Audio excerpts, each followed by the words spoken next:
Look, it's a really great question because one of the funny things, Tom, like I probably worked with 60 different, mostly VC-backed B2B SaaS companies at this stage.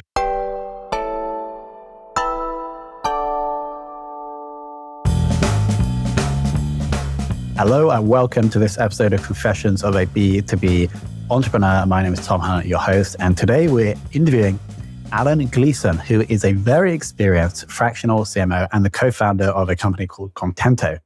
So what we do today is we dig into Alan's wisdom in B2B marketing over the roughly 1 or even close to 2 decades he's been in the game.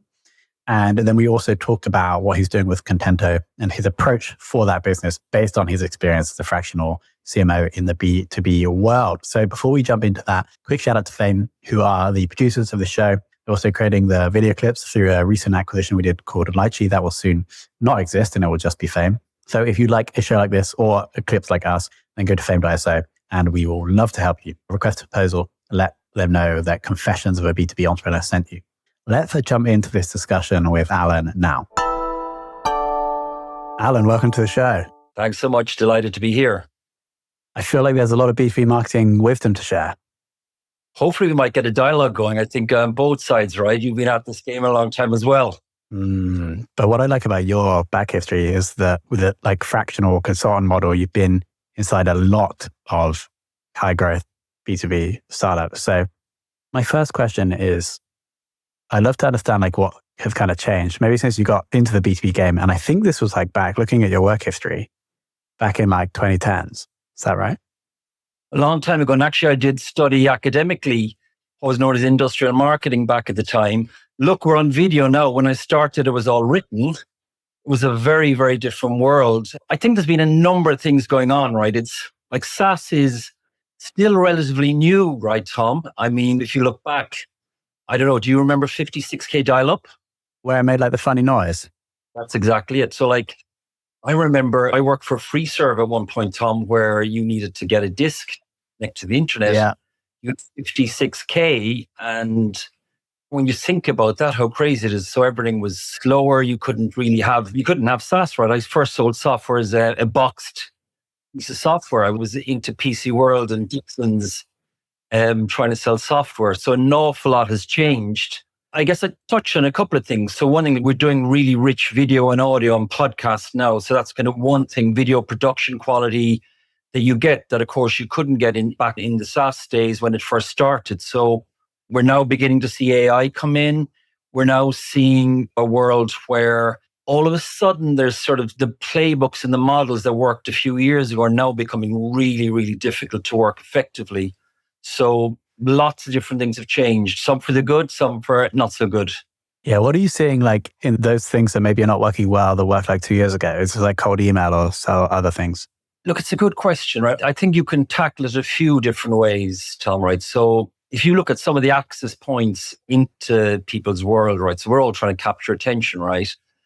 Google is essentially like, that's a key channel. And just a few years ago, you kind of had decent access to Google homepage. If you did a good SEO job, good organic job, you had a fighting chance of getting access to that, right? That's no longer really the case. Each year, they've kind of rolled back the organic piece, dialed up the paid. The paid is a bit problematic. I'm obviously using paid for some of my clients and there's intense competition. Pricing is getting much higher. I'm seeing quite a bit of click fraud at the moment. So your Google access point, I think, is definitely more stressed unless you've got deep pockets, right? If you've obviously got deep pockets, you can push paid, which I guess is where the direction of travel is, right? And then another access point would historically have been, let's say, LinkedIn in the last few years for B2B. And again, we can touch on this afterwards, but I'm finding that less effective, right? Because again, LinkedIn being LinkedIn, they're now trying to kind of monetize their asset, right? So all of a sudden, the network that you've built up that gave you reach organically is now becoming less effective again as they look to try and push you down paid routes. Email is the other one you touched upon. And I think newsletters are definitely an interesting route in, but also leveraging third-party audiences, a bit like this where we're kind of co-authoring a piece of content that we can share with our respective audiences. So I've kind of shared a lot of points there. I don't know, do you want to deep dive in on any of those? But I'm sure some of them resonate with you, right? Yeah, I like your idea of access points. And so there's probably really like 6 to 8 I think. So we did list them out. I think you mentioned 4. So Google, LinkedIn, email, Yeah, events, correct. partners, Yes. and like networking. That might actually be it. That's 6. Am I missing something? Well, I think cold, right? So Cognizant, which is a former client of mine, are on 80 million ARR, right? They're a real fast growing UK company. They're all about outbound. Obviously, that's more on the kind of sales side than in the marketing, but they try and get in through email, but also through phones. And they're clearly effective at what they do. But events had a kind of an interesting period through COVID, right? And we've come out the back of that, and there's virtual events. So I guess the point here, really, right, is ultimately the access points, I think, are increasingly paid, right? It's more difficult to get through organic channels. Of course, there's always some exceptions, but it does mean paid routes are becoming increasingly important, which brings us full circle. If I wear a European hat for a second, often there's a kind of an unfair advantage that the Americans have, because often you'll find that they will have raised a lot more cash, right? Probably Reid Hoffman blitzscaling type approaches where they're happy to burn cash versus a more frugal approach in Europe that might have been effective for the last few years, but I think is now being stressed a little bit more for some of the reasons I've outlined. Yeah, good point. So the pressure is going to be on paid. And so that's just going to impact margins, right? And so with companies just going to have to increase prices. I think it's a good point. So I think there's a couple of things here, right? So maybe it means bigger raises if you are in technology and you're, what would have been a seed or pre-seed raise a few years ago, I think doesn't get you as far. And therefore, that's something to think about, right? Potentially just raising more cash up front and realizing actually that a couple of 100,000 pre-seed that just doesn't really get you. There'll always be some edge cases, but by and large, it doesn't get you far enough to get you into the game. Raising prices is a tricky one, right? But I think the other point I'd say is you do have to kind of then be resetting kind of growth expectations, I think, and just having realistic conversations with the kind of C-suite about, okay, the business plan to raise investment suggests that these hockey stick kind of figures, but the reality is most of the industry sectors are on a slower growth trajectory than they were a few years ago. That leads nicely onto my next question, which is always a pain point, which is the relationship between the most senior marketing person, let's just say the CMO, and the CEO. I assume you've been in that seat a little bit in the past. But do you have any tips for managing that relationship? Look, it's a really great question, because one of the funny things, Tom, I'd probably worked with 60 different, mostly VC-backed B2B SaaS companies at this stage, right? So it's obviously the crucial relationship. There are some commonalities, right? They're invariably very time pressed, right? So that's always a challenge. But you do find that many of the ones I would be involved with, Tom, would be probably more on their formative years, right? So they're maybe the kind of seed to Series B kind of space, because that's the sweet spot where often they don't have the full C-suite in place and the marketing function is ripe for a fractional, because maybe they don't have the budget for a full-time CMO or the marketing team. So it's a funny place where you can kind of have some interesting challenges dynamically around whether you've got full autonomy or not, right? And sort of marketing is a function where it's very publicly visible from a B2B perspective. And you get CEOs with strong views and strong perspectives as to what you should be doing, because ultimately it's about resource allocation and prioritization. So managing that dynamic can be tricky because, of course, people will have their own views as to what you should be doing. And that can be difficult. I'll give you an example. You could come across a fairly time resource press marketing function and the CEO just drops in, look, we'd love to do a webinar next month.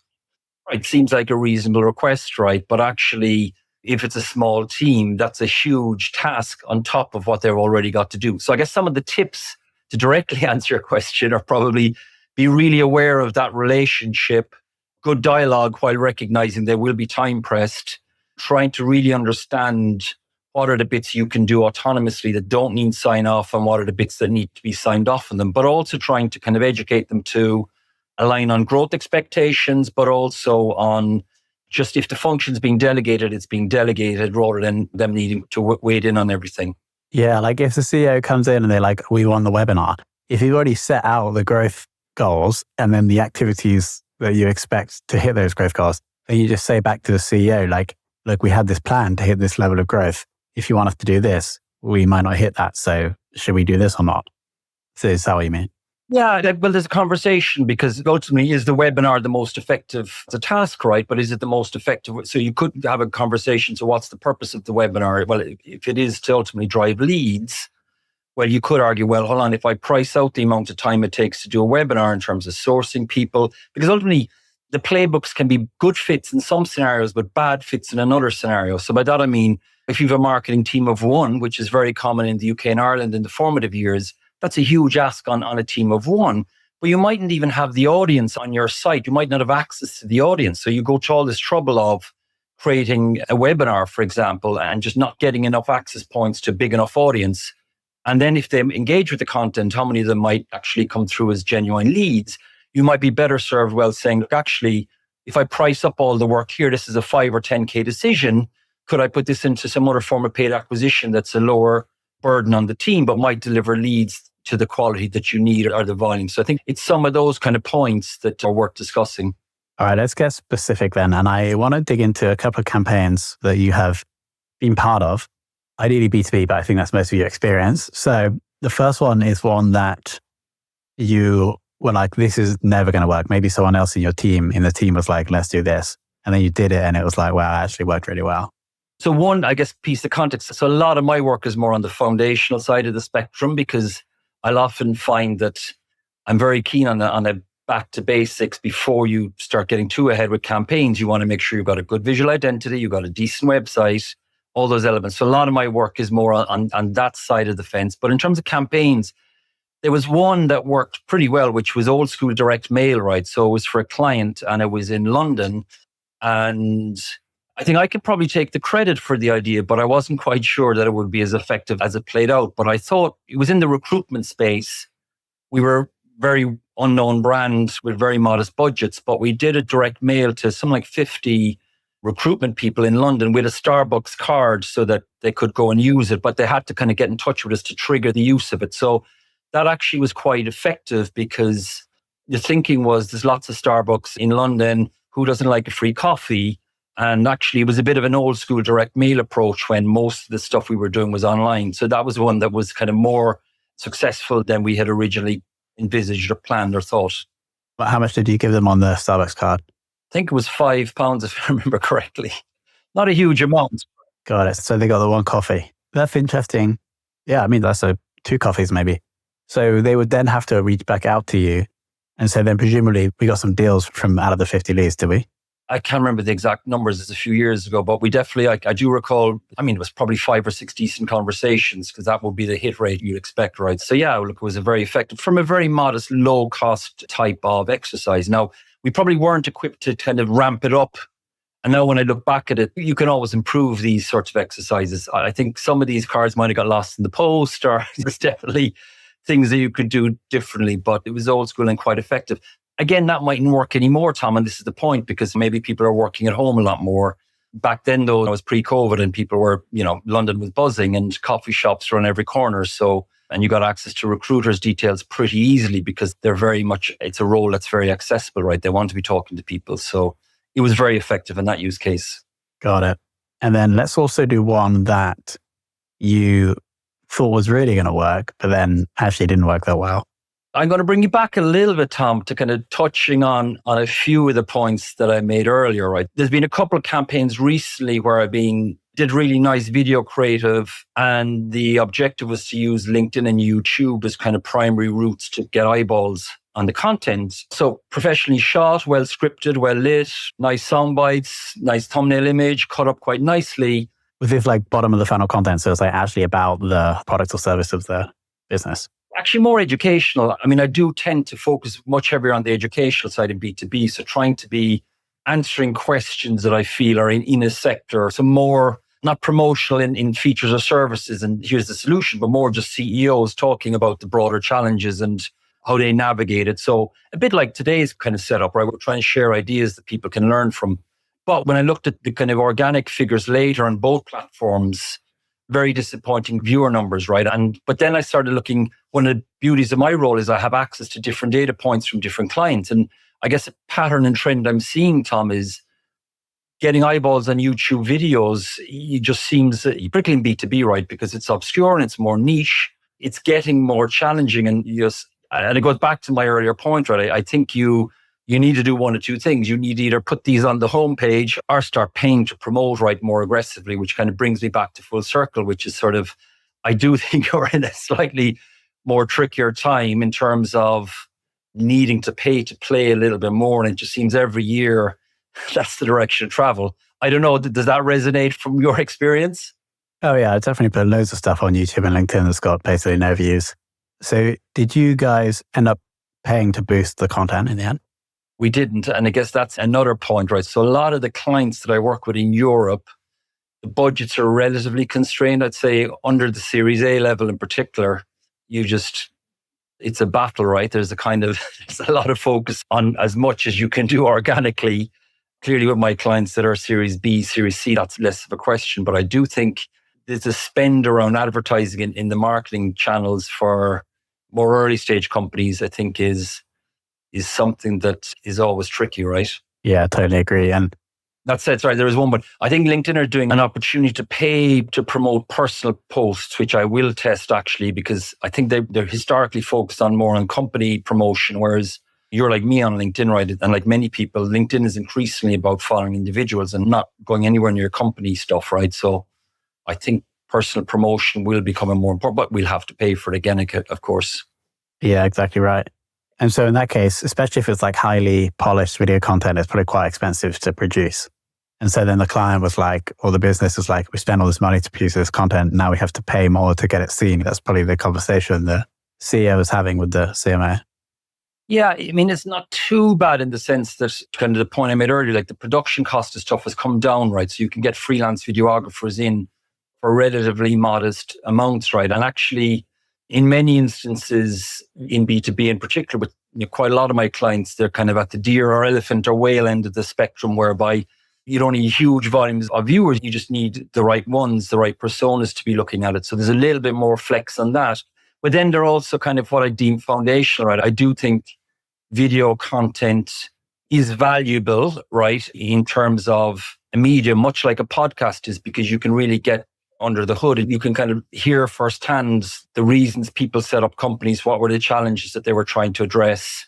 So I do think it's very valuable in that context. Of course, you wish then that it could be one that would be a strong correlation with driving leads. But I guess my argument there is part of it is this access to audience that I think is getting trickier. Totally agree. You mentioned something to me previously about how running lean is a new norm. Can you share more about that?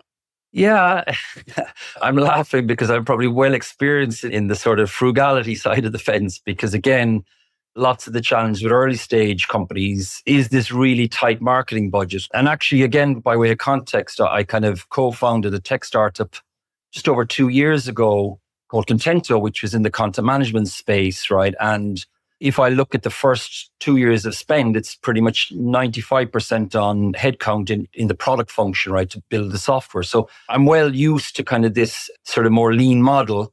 And of course, it's complete opposite to some of the kind of narrative that was coming out of the US for the last few years with Reid Hoffman, in particular with his book on blitzscaling. But there's some analogs that I think are quite interesting at the moment, Tom, right? So there's a guy, Rand Fishkin, running a business called Spark Toro, and he's well known in the industry. He's come kind of from an SEO world, right? But I think their headcount is 4, right? So, and he's kind of this very interesting character. He's very strong on podcasting like this. He's online. He's got a very strong personal brand. But, I think he's in a pretty comfortable space. I don't think he's taken on VC cash. And it's like that model would not have flown a few years ago, but that's a pretty lean model. And they're very transparent and open. Another example would be the 37 Signals guys, right? David Heinemeier Hansen and Jason Fried, who would be, Hey.com and Basecamp. And again, if you look at their headcount, I think it's around the 100 mark. Whereas if you look at some of their competitors like Asana and Reich and Teamwork and Monday, you're nearing 1,000. So I do think there's an alternative model that's a more frugal approach that's sort of trying to be profitable rather than growth at all cost. It just does mean, though, that it's not always a good fit with the more VC-backed approach, but it's probably a good fit with someone you get some initial capital in from angels or people that are on a slightly more relaxed growth trajectory, and it's slow and steady rather than trying to shoot the lights out in a couple of years. Makes total sense. So let's talk about Contento then. How are we getting customers if we're spending 95% of the budget on the product? Yeah, look, it's great. I've been putting a lot of my tactics to use that I've kind of honed over the years. So look, part of it is just good visibility at the get-go, right? So by that I mean, trying to understand the routes in, to use the language I've used earlier. So strong directory listings, everything from G2 to Capterra to software sites, pretty strong organic with a kind of a tint of staying away from the terms that the competitors are using and trying to look at these long tail terms that are ones that are slower burns, but cumulative over time. It's actually kind of one that's for developers predominantly, right? So our main route to market is through agencies. So it's less of a kind of a direct route to market sell, because often agencies are the primary sort of deciders when it comes to content management systems. So agency partnerships is kind of one of our key pieces. And then I guess we try and pass the sniff test. And by that, I mean, the site is beautifully designed because it's showcasing our power of kind of headless, which is the category we're in. But then it's kind of hitting really hard speed test figures so that, again, anyone looking at it can kind of see that it's actually living up to what it's claiming, which then is leading to kind of fairly decent word of mouth virality. But I kid you not, it is a slow growth trajectory. And it kind of gets back to some of those earlier points. It's a kind of a more frugal, slower trajectory, but it also has to be kind of linked into the broader context. So when we set it up 2 years ago, interest rates were rock bottom, and therefore there was a lot of capital swashing around. We're in a very different economic cycle right now. So you've got to kind of cut your cloth based on the broader context as well, right? Did you do like personal, like yourself going outbound to their agency partners to sell this to them, or did they come to you? I did. So I think marketing kind of sits very much in the commercial, where outbound is part of it. So actually, looking at targeted emails, personal emails into accounts. Now, a bit like yourself, I've got a decent network as a starting point. But one of the things that we kind of realized pretty quickly was in the last 2 years, lots of agencies have been really struggling, right? Because going back to my earlier point, you kind of had the interest rate shift and the fact that times were a bit trickier. People weren't refreshing or updating their websites as much as they had been doing the previous years. So we struggled to get decent traction with that outbound approach, but we got a couple. And actually, for where we're at, it's really a couple of strategics rather than a volume game, because, of course, the broader agency space, there's still lots of Webflow agencies, there's still lots of WordPress agencies out there. Headless is still a pretty new category, and therefore it's going to take time. So we're looking to ride the headless wave. Was that like a specific strategy? Like you saw it becoming more of a thing, and so you're like, okay, we can build something here.